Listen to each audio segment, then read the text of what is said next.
지금 충분히 긴축을 단도리를 못한 상태에서 금리를 안 낮추면 안 되는 상황 때문에 억지로 낮춰놓으면 지금 당장은 좋겠지만 나중에는 그게 버블로 필연적으로 이어진다. 뭐 그게 당연한 거죠.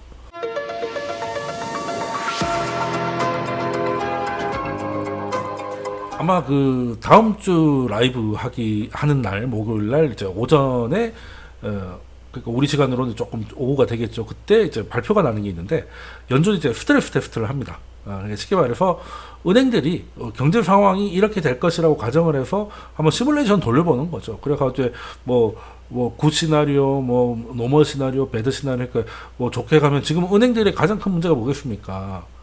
미국 은행들이 특히 중소형 은행들이 문제가 되는 건 이제 갖고 있는 국채 가격의 손실이라든지 아니면 이제 그거보다 더 큰 게 상업용 부동산에 대한 손실.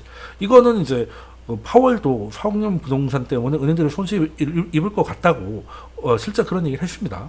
그래서 이거 테스트를 해요. 작년에도 했고 올해도 합니다. 근데 그 결과가 다음 주에 나온다는 거예요.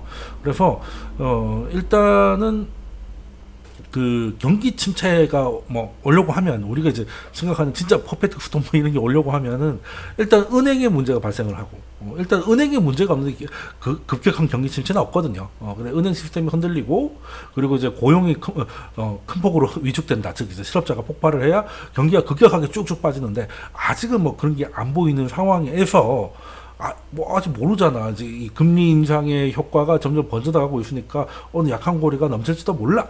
라고 하면 이제 그거를 가늠해 볼 수 있는 게 스트레스 테스트인데 일단 좋은 시나리오 이런 것들은 별 탈이 없을 것이고 심각하게 부정적인 시나리오라고 그러니까 그 테스트를 할 때 가장 안 좋은 시뮬레이션 하는데 그게 주로 이제 상업용 부동산이 그러니까 미국 이제 CMBS들이 가격이 떨어지고 있잖아요. 그러니까 이거를 그 내년 말에 그러니까 24년 4분기의 부동산 가격이 작년 연말 가격에 이제에서 한 40% 빠진다.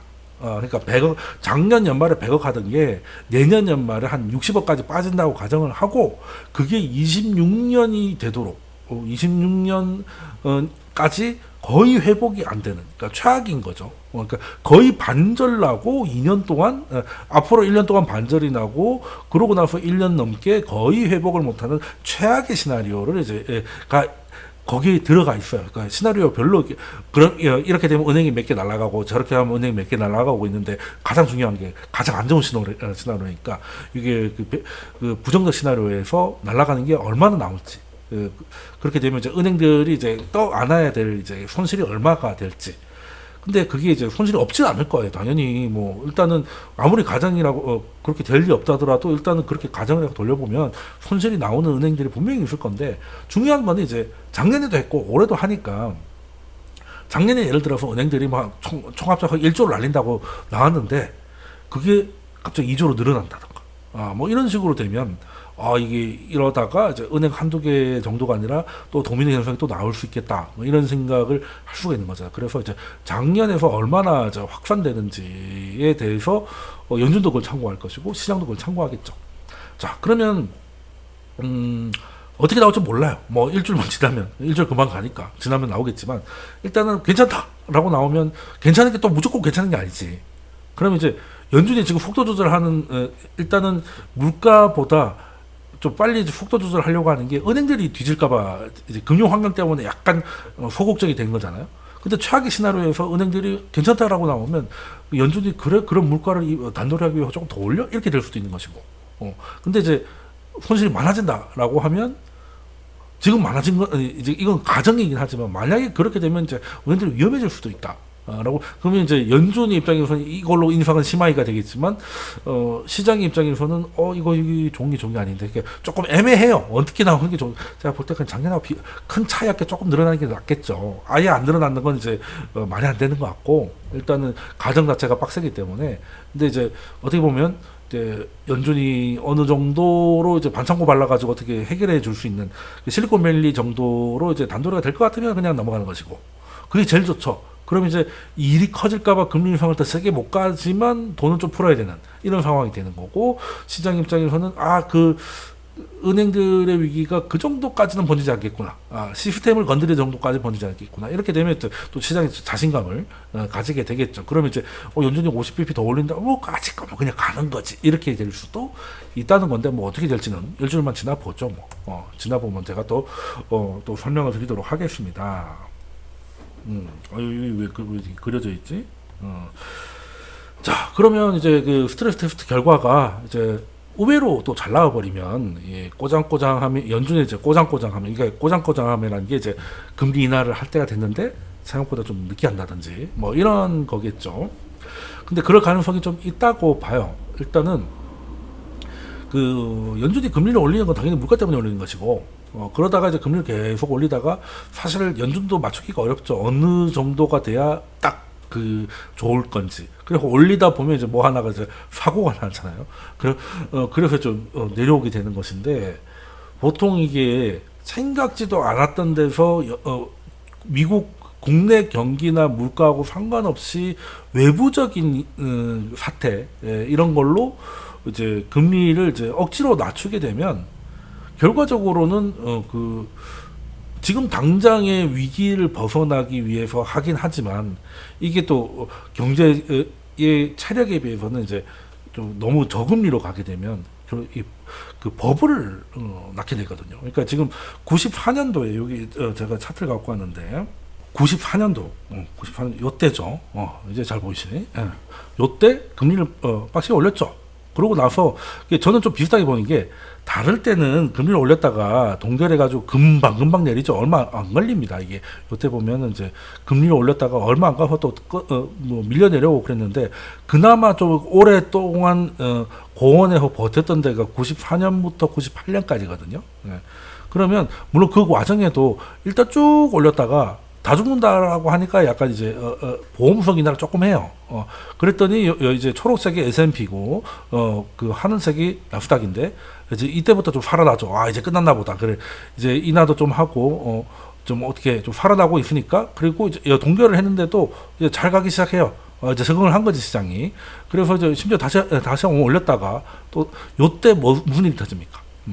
요때 이제 우리나라 이제 IMF 가는 거죠. 98년 막 요때니까. 근데 우리나라 IMF 터졌다고 미국이 금리 낮출 리는 없고, 그게 빙글빙글 돌아서 롱텀 캐피탈이 터진 거죠. 러시아가 배를 짠 거잖아요.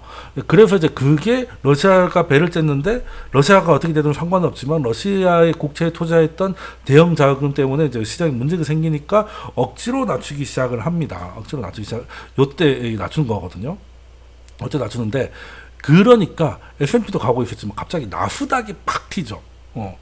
여기 이제 그 닷컴 버블 아니야. 그러니까 여기 97년에 이 보험성 인하를 하거든요. 이게 인하 사이클이라고 보기에는 좀 짧아. 이렇게 인하하려면 이렇게 요건 좀 금융위기여라 좀 빡시긴 한데요. 어쨌든 인하라고 하면 인하 사이클이라고 하면 이 정도는 해야 되는데 찔끔 낮춘 거예요. 그러니까 사실 미국의 상황에서는 안 낮춰도 되는 건데, 그 롱텀 캐피탈 이런 것 때문에 이제 여파가 생길까봐, 그래서 이제 보험 쪽으로 좀 낮췄더니 S&P보다 나스닥이 아무래도 금리의 영향을 더 받을 테니까 갑자기 상대적으로 S&P보다 약했던 나스닥이 팡 튀죠. 우리가 그걸 이제 닷컴 버블이라고 기억을 합니다. 그래서 이 버블이 끼내고 다시 끌어올리죠. 다시 금리를 올렸더니 아주 작살이 났고, 이제 9.11 터지고 닷컴 버블 깨지면서 이제 나스닥이 한 1년 한 반 정도 거의 뭐 계속 하락을 했었는데, 그게 이제 그 금리 인하가 이 정도가 진행이 됐었어야 되는 거죠. 그러니까 사실 요때도 미국 외 때문에 금리 인하했다가 버블을 맞는 거고, 그 버블 때문에 금리 인상을 좀 오버를 했더니 또 작살이 나와서 이때 경기 침체에 경기 침체에 시달린 거고, 그리고 이제 좀 이제 살아남다. 그래서 금리를 좀 올리려고 했더니 또 무슨 문제가 발생해요? 2001년에 9.11 터지잖아. 9.11 터지면서 그때 9.11 이전에는 중앙은행들끼리 연결이 안 돼 있었어요. 지금 이제 금리를 낮추고 할 때 거의 같이 움직이는 게 중요하잖아요. 근데 그전에는 그냥 각기 나의 사정에 따라서 움직였는데 9.11이 딱 터지니까 이거는 미국이 2차 대전에도 거의 진주만 외에는 본토 공격이 없었는데 뭐 물론 뭐 독일이 어뢰 몇 발 쏘고 하긴 했지만 그건 본격적인 공격이라는 어렵고 그러니까 본토 공격이 사실상은 이제 진주만 이후로 9.11이 처음 터지니까 이건 전쟁이다.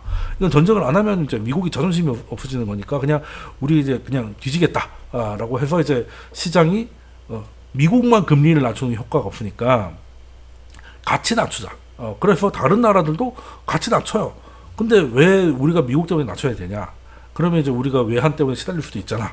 라고 했더니 돈벌이. 그래서 통화 스와퍼 연결해주고 달러가 부족한 게 외환위기잖아. 그럼 달러를 얼마든지 쓰게 해줄게 통화 스와퍼를 걸어놓고 같이 끌어내려요.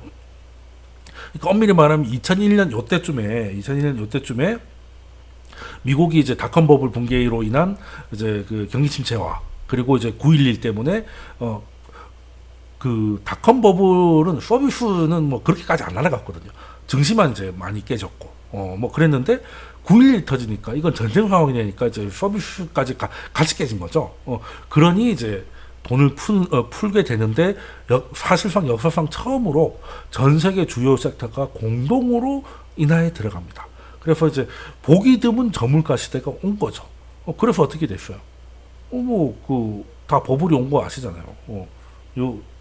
지금 이 너무 올라서 가려져서 그렇지. 그죠? 그때 나스닥보다 S&P가 많이 올랐습니다. 왜 그럴까요? 지금 이제 나스닥이 더 이제 가팔라 보이는데 그때는 뭐 은행들, 금융주들 많이 갔고 부동산 버블이었으니까 부동산 관련해서는 이제 나스닥보다는 S&P 쪽에 이제 그런 쪽이 당연히 많죠. 가장 이제 컸던 거는 이제 금융주 뭐 이런 거니까. 그리고 그때 또 뭐가 있어요? 그때 이제 부동산이 버블이 이제 결국 서브프라임이 터진 거잖아요. 그거는 이제 또 중국에 2001년 WTO 가입을 해서 아시아들이 이제 열심히 뭐 중국이 WTO 가입해가 수출을 늘리니까 우리도 같이 수출을 늘리고 하면 돈을 많이 벌어서 그 돈이 할 게 없으니까 미국 채권을 샀죠. 근데 채권을 사니까 무슨 일이 벌어져? 채권이 1년분을 사겠습니까? 주로 10년분을 사겠습니까? 10년분을 사지. 그럼 중국하고 한국하고 이 아시아의 인간들을 갈아 넣는 이런 제조업 선도 국가들이 미국에서 번 돈으로 미국 국채를 사니까 미국 국채 가격이 올라가잖아. 그냥 금리가 내려가는 거지. 근데 미국은 그 모기지나 이런 것들이 장기 금리에 연동돼 있잖아.